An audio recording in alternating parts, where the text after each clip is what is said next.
Okay, so we're going to talk a little bit about voicemail in Skype. First thing to know is in order for Skype to replace your landline, we actually set your landline up to forward all calls to your Skype account. So how do you set up voicemail? How do you know if you have voicemail? Let's talk about that. You'll notice in my dock, my Skype icon has a little red dot on top of it.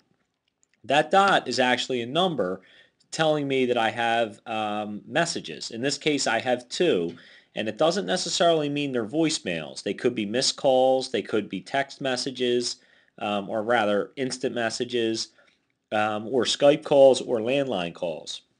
So if I click here, it'll show me my two messages, and I have two different types.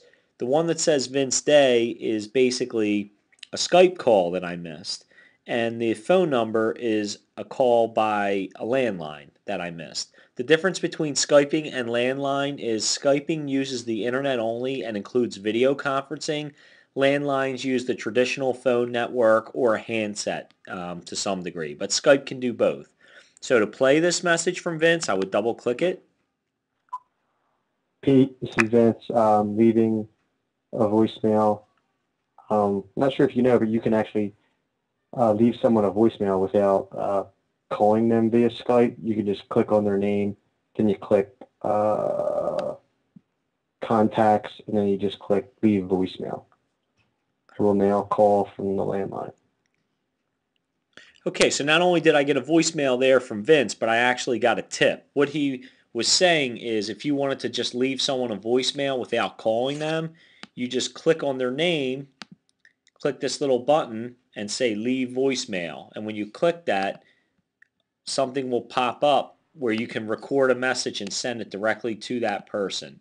Now let's say Vince left me a voicemail and I listened to it, but I didn't get the whole thing and I needed to replay it. If you notice, it's gone from up here, but the voicemail is not gone. In order to get it back, I would just click show history, and there would be a voicemail from Vince. If you notice, this icon kind of looks like a recording reel. The green icon signifies an incoming call that I answered.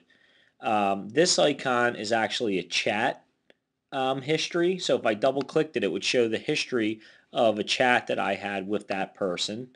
The blue icon signifies an outgoing call that I've made.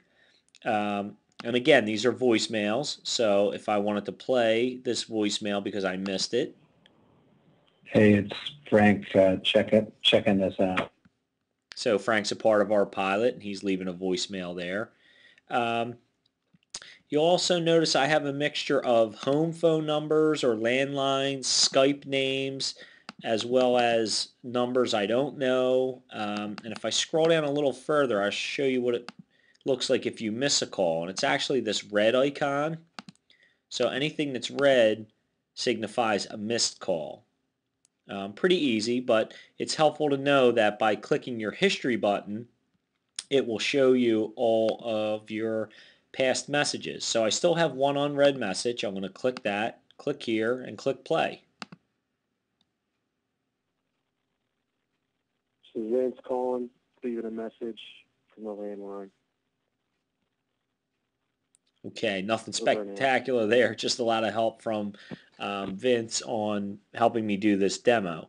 But once again, you'll notice it now then disappears and I don't have any more red icons here that say I have messages. But if I click my history, it'll give me all of my missed calls, my made calls, my voicemails, my chats, and all of my incoming calls that I answered. Pretty easy.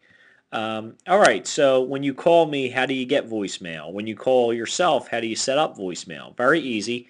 Under the Skype menu, I'm going to select Preferences and then Calls. Depending on which version of Skype you have, this could be a little different, but on my version, which is, let's see, what version of Skype am I running?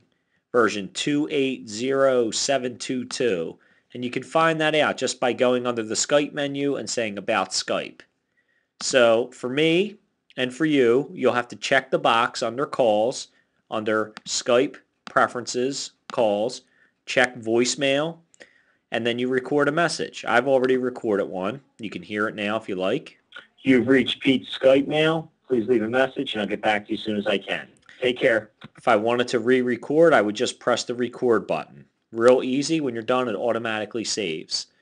So that's really it in terms of voicemail and history of messages. If you'd like to suggest another tip, please send an email to Pete or anyone on the tech team. Thanks.